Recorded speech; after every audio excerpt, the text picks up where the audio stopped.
Welcome to a bonus episode of Sports Geek, episode 172, where I chat with Commonwealth Games Chairman Peter Beattie.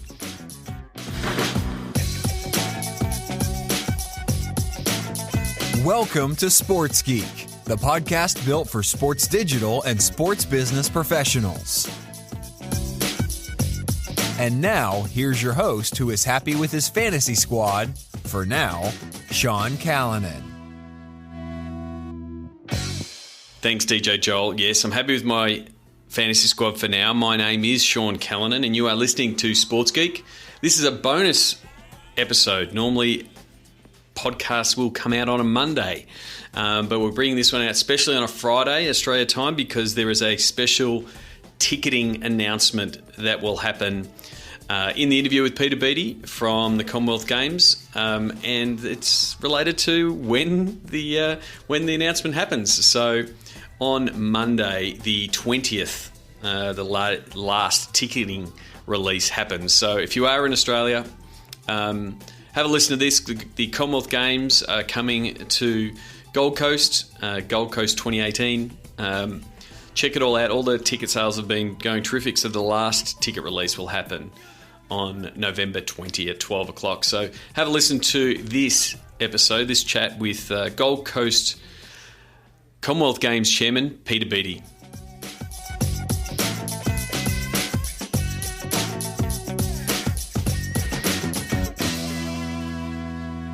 We are here at Crown, and I'm here with the chairman of the Gold Coast Commonwealth Games, Peter Beattie. Welcome to the podcast. Well, thank you very much. Great to be here. Beautiful day in Melbourne. And almost a Queensland day. Almost a Queensland day. It is a pretty bloody nice day. It is a beautiful day. It does remind me of Queensland. And you touched on here at the press club the standard that Melbourne set in 2006 and what Gold Coast is looking to do. I first want to get when did your involvement with the Gold Coast Games start? About 18 months ago. Yep. And I've been on that journey ever since. A lot of work was done before I got there, and it's a good team.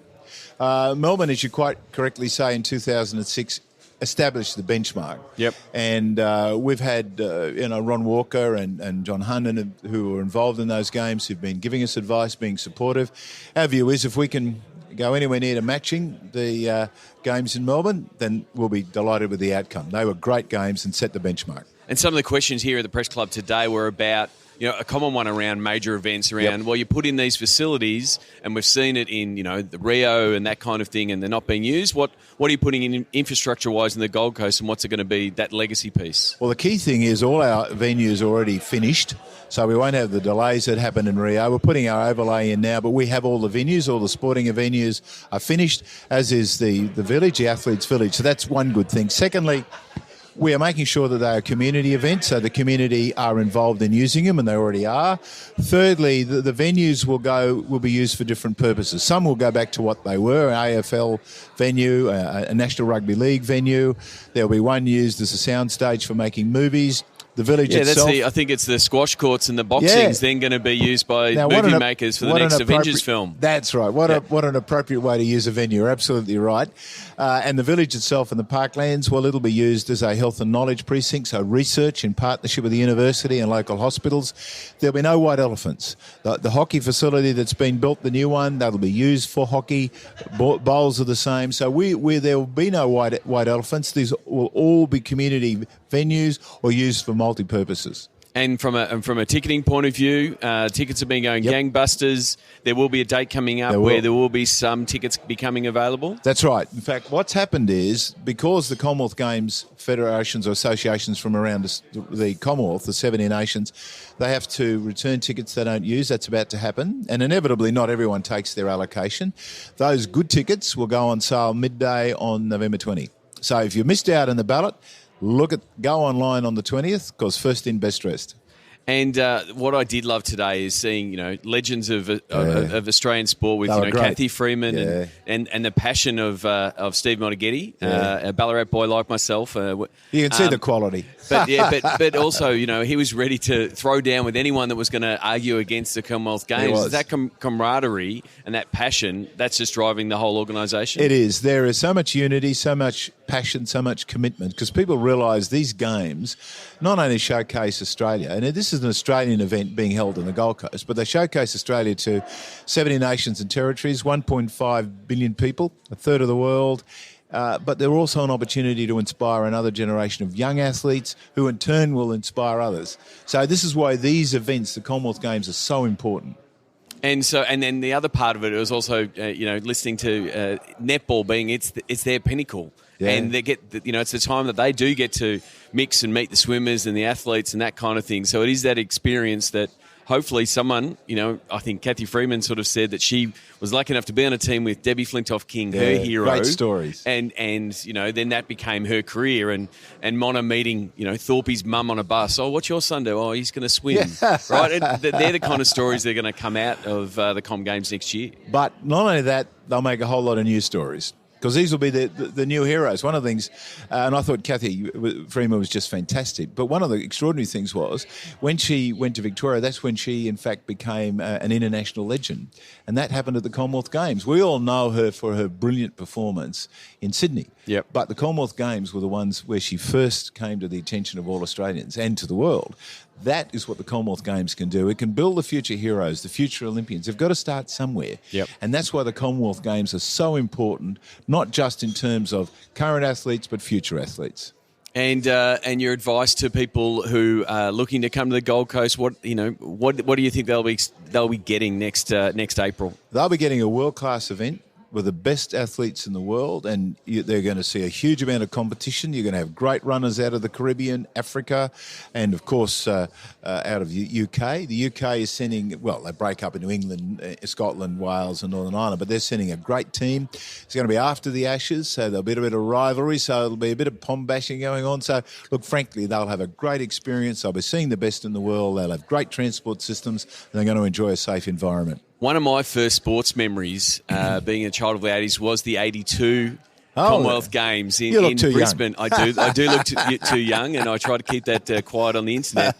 And I remember, and I did collect the 50-cent pieces. Oh, right. Are we going to get the 50-cent piece for the Gold Coast? That's the challenge. I have to say I said yes to enthusiastically because there are some confidential things happening which I can't talk about. But let me tell you, there'll be plenty of memorabilia.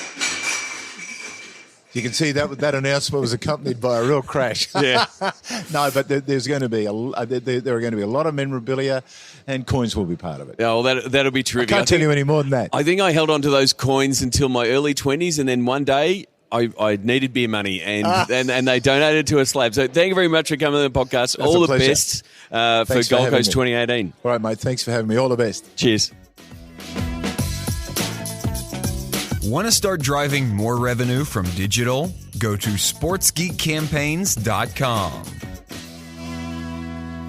Thanks again to Peter Beattie and to Kobe Moore and Dave Colbert for inviting me to the Commonwealth Games preview, where I was able to do that interview after lunch, listening to Peter Beattie and famous Olympians Kathy Freeman and Steve Monaghetti, and the netballers Diamonds captain Caitlin Bassett. So it was good to get their perspective, and as we discussed, when you have the passion of a Steve Monaghetti and a Kathy Freeman for the Commonwealth Games, you can see why it's going to be a big success. And also they've done a terrific job in the ticket sales, and it really gives me memories of the work that we did around the Asian Cup in 2015. You can go back and listen to that episode with Michael Brown from the Asian Cup, in that it's very much a major event. It's not a major event in the same way that the Grand Prix or the Spring Racing Carnival, the Australian Open, is a major event that happens every year. This is a once-off, and so it takes a completely different, I guess, marketing strategy to one, educate the market, then also get those tickets sold. So, congrats to the Commonwealth Games marketing committee and the Commonwealth Games organising committee to get it out, have the ticket sales so strong. And if you are planning or you would like to go, don't forget November 20 at lunchtime, they'll be releasing those final tickets. So you will really have no excuse.